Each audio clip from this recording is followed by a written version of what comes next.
Season ఏదైనా ఎప్పుడైనా మన దేశంలో దోమల బెడద మాత్రం తప్పడం లేదు. దోమలకు పల్లెలు, పట్టణాలు, నగరాలు ఏమాత్రం మినహాయింపు కాదు.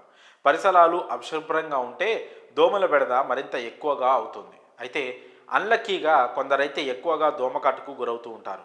మనకు దోమలు పెద్దగా కుట్టకపోయినా మన పక్కన ఉన్న వాళ్ళలో కొందరు తమను దోమలు విపరీతంగా కుడుతున్నాయని కంప్లైంట్ చేస్తూ ఉంటారు. మనలో చాలా మందికి దోమలు ఎక్కువ తక్కువ కుట్టడానికి ప్రత్యేక కారణాలు ఉన్నాయని నిపుణులు చెప్తున్నారు.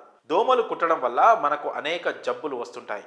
డెంగ్యూ, మలేరియా, చికెన్ గున్యా సహా అనేక జబ్బులు దోమల ద్వారా వ్యాపిస్తాయి. అయితే ఈ దోమలు కూడా ఎవరిని పడితే వారిని ఎక్కువగా కుట్టవు.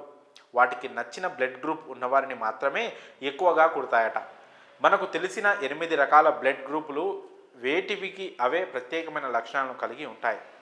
ఇందులో ఎక్కువగా O positive, O negative blood group వ్యక్తులను మాత్రమే దోమలు ఎక్కువగా టార్గెట్ చేస్తాయని అనేక పరిశోధనల్లో తెలిసింది. ఓ బ్లడ్ గ్రూప్ వ్యక్తులు దోమలకు మొదటి టార్గెట్ కాగా ఆ తర్వాత ఏ బ్లడ్ గ్రూప్ వారిని దోమలు ఎక్కువగా కుడతాయని నిపుణులు అంటున్నారు.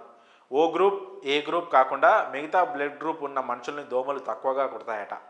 మరో ఇంట్రెస్టింగ్ విషయం ఏంటంటే ఈ దోమల్లో కేవలం ఆడదోమలు మాత్రమే మనుషులను కుడతాయన్నది గమనార్హం. అలాగని మనిషి రక్తం వాటికి మాత్రమే ఆహారం కాదు. దోమలు తమ సంతాన ఉత్పత్తి పెరగడం అంటే గుడ్ల కోసం మనుషుల రక్తాన్ని తాగుతాయి. ఆడదోమ 2 నుంచి 300 వరకు గుడ్లు పెడుతుంది. అంటే దోమలు వాటి కడుపు నింపుకోవడంతో పాటు వాటి సంతాన అభివృద్ధికి సైతం మన రక్తాన్ని ఉపయోగించుకుంటాయి. కొన్ని సందర్భాల్లో మనం తీసుకునే పదార్థాలు మన శరీర రసాయన శాస్త్రాన్ని ఎక్కువగా ప్రభావితం చేస్తాయట. దాన్ని బట్టి దోమలు తక్కువ లేదా ఎక్కువ ఆకర్షణకు గురవుతాయని నిపుణులు అంటున్నారు. షుగర్, ఆల్కహాల్ ఎక్కువగా తీసుకుంటే కీటకాలను ఉత్సాహపరిచేలా శరీరం నుంచి ఒక విధమైన వాసన వస్తుంది. కొన్ని ఆహారాలు శరీర ఉష్ణోగ్రతను ప్రభావితం చేస్తాయి. అవి కూడా దోమల ఆకర్షణకు కారణమవుతాయని చెప్తున్నారు నిపుణులు. ఆహార పదార్థాల సంగతి ఎలా ఉన్నా ఓ బ్లడ్ గ్రూప్ ఉన్నవాళ్ళు మాత్రం దోమకాట్లు జీవితాంతం భరించాల్సిందే. ఈ లెక్కన దోమలకు తమ శరీరాలను అప్పగించకుండా తగిన జాగ్రత్తలు తీసుకోవాలని వైద్యులు సూచిస్తున్నారు.